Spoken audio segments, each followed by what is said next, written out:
Okay guys, before anything in this video, I want to give you a spoiler warning for the Owl House. Also a trigger warning because this video talks about murder and a lot of murder and people being ignorant and sucking, and it talks about a lot of stuff that is worthy of a trigger warning because it's the Owl House and everything in the Owl House is worthy of a trigger warning. Involving Belos at least. So yeah, that murder. A lot of murder. So yeah, okay, trigger warning over. Let's start the video. Okay guys, so in this video, we're going to be talking about the brilliance of the character Emperor Belos in the Owl House. Also, I'm going to assume you've already watched all the Owl House. If you haven't, go click off the video. Don't watch this. Do not watch this unless you've seen the Owl House, okay? Okay, you clicked off the video? Okay, I'm going to assume everyone watching now has heard of, or not heard of, has watched all of the Owl House, every episode. So, yeah, with that over, let's get into the video. So, before we talk about anything else, I'm gonna tell you about the history of Emperor Belos. Because even though you've watched the Owl House, right? The history is really hard to tell from the show. You have to, look in the background of certain scenes. So, yeah. Let me tell you about the entire history. So basically, in the 19-something, a long time ago, and not the 19-something, the 1600s, there were two brothers, Philip and Caleb. They were both raised to hate witches and think witches were evil and everything. And they would play games and blah, blah, blah, blah. They were like best friends. They're brothers. And then, one day, a witch came and took Caleb to the demon realm. Philip followed Caleb to the demon realm to try and save him from the witch. But then he had found out that eventually Caleb had actually ended up falling in love with the witch, and the witch had ended up falling in love with him. And the witch was actually pregnant with Caleb's baby. So, Belos was very mad. I mean, I keep calling him Belos. Philip. Well, he is Belos. But Philip was very mad about all that. So he tries to reason with his brother and be like, oh, the witch bad. And Caleb is like, no, witch good. And then, Philip leaves and gets mad and leaves. And then he comes back with a knife behind his back and says, hi, I was wrong, blah, blah, blah. You were right, I was wrong. Witches can be good. And then Caleb says, oh, yeah, you finally got it better. And then comes over to Philip, and then Philip kills him. Yeah. So Philip killed Caleb. That's part of the trigger warning, but it gets worse. Philip kills Caleb, and eventually, and just begins to hate witches more and more. But he can't really escape the demon realm. So then eventually he keeps going and eventually discovers a way to make a portal. Well, he meets Lilith and Luce after they go back to the back in time. I'm not going to explain that because you've already watched the Owl House, right?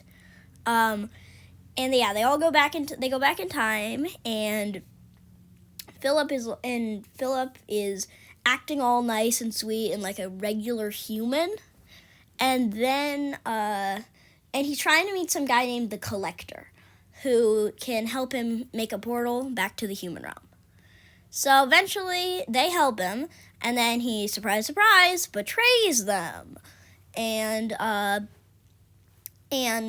is like, haha, I've found the Collector, which is not good for obvious reasons, because the Collector is essentially just a god. Then he tries to sacrifice them, but they end up beating the thing that he sacrificed them to. Well, not beating it, they end up taming it. And then Lilith punches him in the face, and then they leave. So yeah, that's what happens. But then, but before that, he had carved glyphs all over his arm. You already know what those are because you've watched the Owl House, right? He carves glyphs all over his arm so that he can actually do magic. but those have kind of screwed up his body and made him be not good. So then he's like going through a pile of stuff, trying to find something that can stop him from like kind of exploding at the time. And he eventually finds a talisman, breaks it in half, and sucks up all the life juices. Yeah, so that was the start of that. So he keeps going and finds the collector, and the collector eventually helps him get away to the human realm, and he makes a portal door, but he doesn't leave yet because he's a witch hunter, and all the witches are there. So if he just leaves, he'll leave all the witches alive. So the collector helps him. By the way, this is all in exchange for the collector's freedom. The collector helps him kill all the witches, and at first he's just giving them these sigil things that pretty much kill them when he uses them on them, and that's working at first, but there's no way he's gonna kill all the witches with those. So eventually he modifies the sigils to restrict the use of all magic that isn't the kind of magic that the sigil allows. Oh yeah, and before all this, I forgot to mention, he cloned his brother Caleb like 6 times and killed all the clones once they betrayed him, and they're called Grimwalkers, the clones. They're not really that important to Belos' story, so we're not going to really talk about them besides this. But yeah, Grimwalkers exist. Belos is bad, and yeah, Grimwalkers exist, so that's fun. But yeah, Belos continues onward, and eventually he also hacks his ears into shape, because the witches have pointy ears and the humans have round ears, so he hacks his ears into shape with the knife he used to kill Caleb, to make himself fit in more. And then once he brands people with sigils, he makes them the head of the covens, and says, like, okay, now you gotta get as many people to have these sigils as possible because the wild witches are bad. So they all go, and they're like the guys are like Darius and Eberwolf and the original Coven heads, and eventually brand all the people with the sigils. And, well, not all the people, but most of the people. And then Belos and the collector are like, okay, this is how we're going to kill all the people. And they do this thing that they call the Day of Unity, which is basically just murder of every witch that has a sigil in all of them. So yeah, that's fun. But yeah, so they apply all the sigils to they eventually do the Day of Unity, and the exchange was that Belos would kill all the witches, and then the collector would have his freedom. And then Belos activates the Day of Unity, but he backstabs the collector, and throws him in a pit, the mirror that he's trapped in a pit. And then King goes, and you already know who King is because you've watched The Owl House. But King goes and fights. I mean, not fights. I can't talk properly. And frees the collector. And the collector just splats Belos on a wall. So yeah, he's totally dead, right? There's no way he's gonna come back. He comes back. So yeah, Belos is back, and that's fun. And he just essentially he comes back in a second. Everyone goes back to the human world because the collector is screwing everything up. And I can't talk properly. And but Belos landed on Hunter's shoulder. Hunter's one of the Grimwalkers, which you should know because you've watched the show. Hunter's one of the Grimwalkers, but a piece of Belos lands on Hunter's shoulder. And eventually, that little goop of Belos completely takes over Hunter, kills Flapjack, which is, remember the witch Caleb fell in love with? Yeah, Flapjack was her talisman. So that's fun. Well, he doesn't technically entirely kill him, But then he kills Hunter, and Flapjack sacrifices himself to save Hunter. So yeah, Flapjack's dead. Saddest scene of the whole show by far. But yeah, and then Belos uses this Titan's blood, this Titan's blood storage that the witch that her name's Evelyn, by the way, the witch that Caleb fell in love with. That this bit of Titan's blood that Evelyn had underground buried, and he uses that to get back to the demon world. So that's fun. He's back there, which is very good and not bad. So yeah. Everyone else follows him back. The main characters, all except V. V stays in the human world. I don't know why. She just does. Well, it's explained why, but it would be better for the story. The story would be better if she did go into the demon world. That's one of my only complaints with the show. But yeah, she stays back, but everyone else goes through the portal. And Belos is some weird, creepy goop monster that is made of screwed up palisman souls of the palisman he ate. The palisman souls kind of got rid of his human form, and eventually he goes and into the archives, which you should know what that is because you watched the Owl House. By the way, that's the collector's castle. It's mentioned like 2 times that's the name, so you might actually not know. He goes into the archives and takes over Rain's body because Rain was turned into a puppet. And yeah, he takes over Rain's body and talks to the collector and ends up convincing the collector to turn against everyone. And then the collector talks about, like, King's a Titan, and Titans are cool because this and that, and I'm a child, and I'm dumb, and don't realize that Belos is taking over Rain Whisperers. But yeah, so then, and he talks about how the heart, even though the Titan's been dead, the heart has still been beating this whole time. So, yeah, he takes over the Titan, which is fun. And, yeah, he turns, like, everything into evil moss that kills everything pretty much. And he makes a Godzilla thing out of moss and starts fighting people with the Godzilla thing made out of moss as he's standing up as the Titan, which would kill everyone because they live on the Titan. So yeah, that's fun. And yeah, he kills Luce.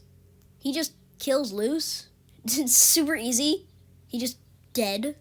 Yeah, he kills Luce. So then Luce goes into the blah, blah, blah, blah, and stuff happens. This video is not about Luce, though. And the important thing is she gets Titan powers from Papa Titan. And, yeah, she fights Belos, and it's one of the best scenes of the whole show. And she screams, "Eat this, sucker!" when she rips him off the Titan's heart, which is also cool and funny. And then Belos, still being manipulative jerk, says, like, "Oh, but actually I was cursed the whole time." He takes his Philip form again, and he says, "I was actually cursed the whole time, you see? And you just freed me from the curse, so thank you." But Luce isn't an idiot and realizes, yeah, no, he's lying. So she just kind of, and so what kills him? Luce, the Titan, anything climatic? Weather. Yeah, he dies to weather. The boiling rain, well, technically not, I guess.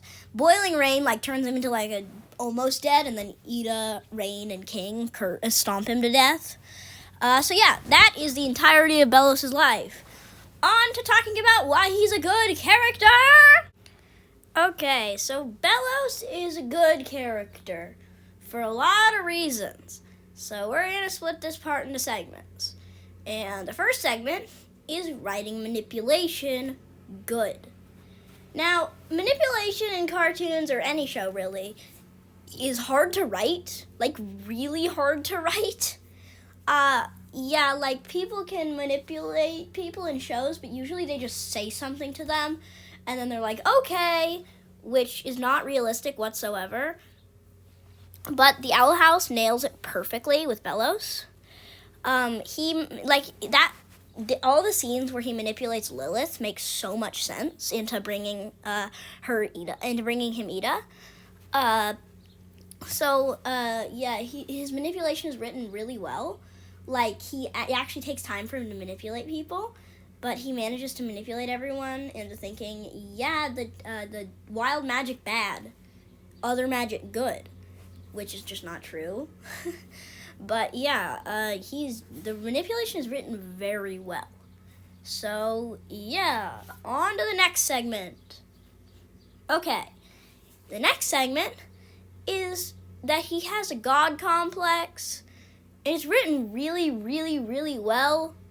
Like, a lot of times in shows, characters that are like think they're superior just act like they're superior and don't like, and like they're just like, I'm superior to you, blah blah blah, and they don't act natural at all. But Belos is perfect character at having a god complex. It makes perfect sense, and it actually is like accurate to what a god complex is. So yeah, Belos has a god complex and it's written well. A god complex, contrary to popular belief, is not thinking that you're a god. It's just thinking that you're superior to everyone, just like a superiority complex, but without the crippling self-doubt underneath. So yeah, he's just a stuck-up jerk, and no one likes him. So, well, everyone likes him, which is why none of the audience like him. But we all do like him because he's a well-written villain, but we don't like his character. He's a bad character written well. I don't know if that makes sense. But yeah, he's just his god complex makes sense, and yeah, it makes sense. So on to the next segment. Okay, and for the final segment of the video, we're going to be talking about Belos's power and how it actually makes sense. Because he was a human, but then he carved glyphs into his skin, which made him incredibly powerful. Also, because he ate so many talisman souls, he also became more powerful, and he's working with the Collector, which the Collector is a god, like just straight up. So yeah, he's very strong, and it's shown throughout the show. Like, everyone's terrified of him. In his first battle with Luce, we see him just like boop and just like throw her away. And yeah, he just is powerful. He's just strong. So and it makes actual sense, and the way he gets defeated also makes perfect sense because it's with the power of a freaking Titan. So yeah, he's very powerful, and it makes sense, and the show is amazing. And if you haven't watched it yet, and you got to this point in the video, why though? Go watch it. It's so freaking good. But yeah, he's just amazing character for an amazing show, and he's well written, and yeah, he's one of my favorite characters. So yeah, he's amazing, and yeah, this show is amazing. So that's gonna be it for this video, guys. Bye bye.